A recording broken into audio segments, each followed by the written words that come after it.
Hello, everyone, and very especially hola de mis amigas y amigos in España.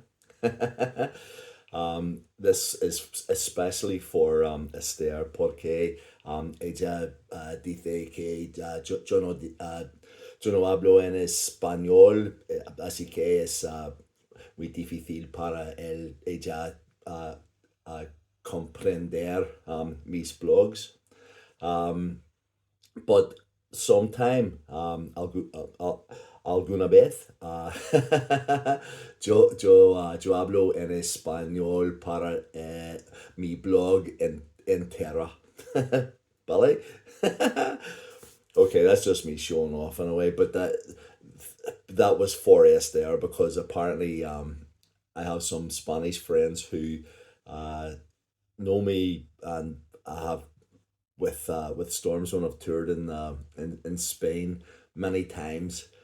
Uh, but we've had sort of like this relationship through music, and then all of a sudden, they see me talking every day in English in my pure, broad Belfast accent, and of course, even if I was speaking in a non-broad Belfast accent, it would still be difficult for them to understand.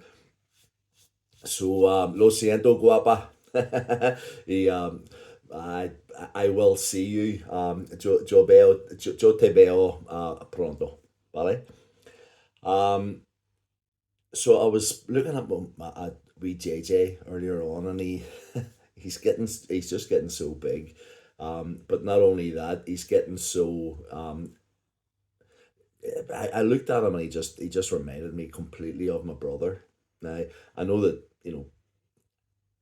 obviously he is my son, but I'm looking at him and I'm going, "There's my brother looking back at me." It just got me thinking of some of the wee things because last night's vlog was about relationships.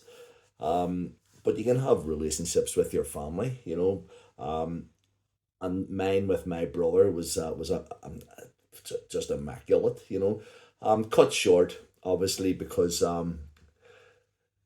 he sadly passed away, some years ago, at a young age, but still what he did, during his lifetime is more than most people would do during 10 or 12 lifetimes.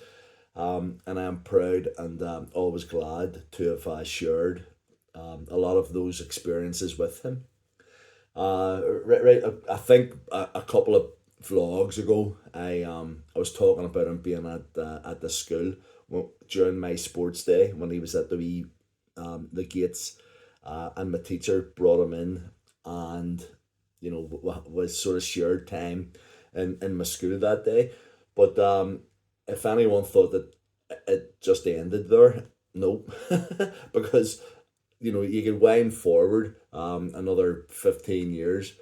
Uh, I was again in a previous blog. As I sort of talked about room 14, my art room. Well, Robert used to come there, to be with me whenever I was at school because he knew that it was like a sort of a place where he could be safe all day, away from his school. He went to Knockbreda, um, same school as Karen and Cheryl, my sisters, went to. Um, but for my last year of school, whenever I was sort of just concentrating more on art and barred from all other classes, basically, uh, Robert used to come with me to my school, and just spend every day with me. Um, so a lot of my last year of school, if I ended up at the end of it doing paintings and stuff, that meant that I could further my education, and going on to art school. He was there whenever I was doing it, and everybody loved him. Because although room 14 was my room, it was my art room. There was Hen, Alan Henry, Mickey, Peter McMillan, and various other ones who were sort of, there were art students as well, and they would come into room 14.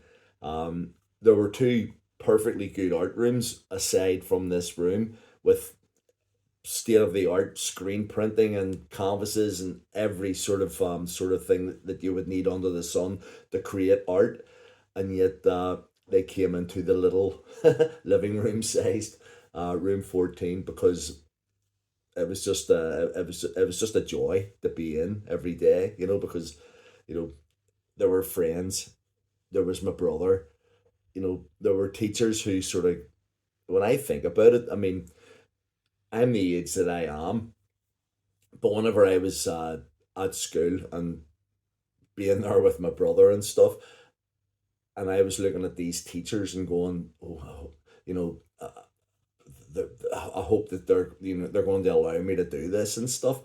These teachers were like in their 20s, you know, and when I think about it now, it's like, um, you know, it's no one. They just wanted to get through their day, and we weren't doing them any harm whatsoever. In fact, quite the opposite.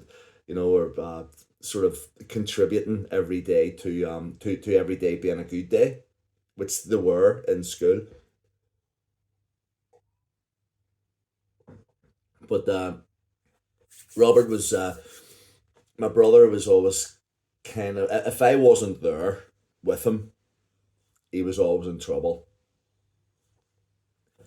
Um, I mean, my sisters will testify to this, and any friend, if he was with me, generally never nothing happened except for the big night outside Robinson's when we beat up all the bouncers because they were going to beat us up, and Robert and I annihilated them. Um, but apart from that,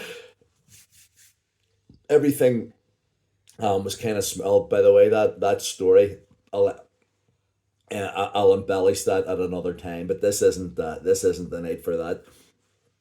Um, no, he was always getting into trouble. So there was this one time that he had lent his motorbike to someone who will remain um, anonymous, but we know who it was. And the guy took Robert's motorbike and went and like robbed a shop, but went off with his ill-gotten gains, brought the motorbike back because Robert was kind of like, he was easy dead at the time. So he was in. I mean, when I think about it, I mean, Crumlin Road Jail is it was the big Belfast jail here, and it housed um like really, really, really bad people. Um, and my brother was put in there for a week on remand before his trial, sort of thing, which I had to go and represent them at basically. But we were worried about him, so and this is the thing, our Robert, my brother, he always landed on his feet, which us Harbinsons kind of like more or less tend to do anyway. But he had an ability to not just land on his feet, but to land on his feet with like Air Nikes on, sort of thing, or whatever. But so whenever he was brought into when he was brought to the jail, they said to him, right, okay, you're a Protestant, so you can't go to that wing, right? So you're not a UVF man and you're not a UDA man, so you can't go to either of those wings.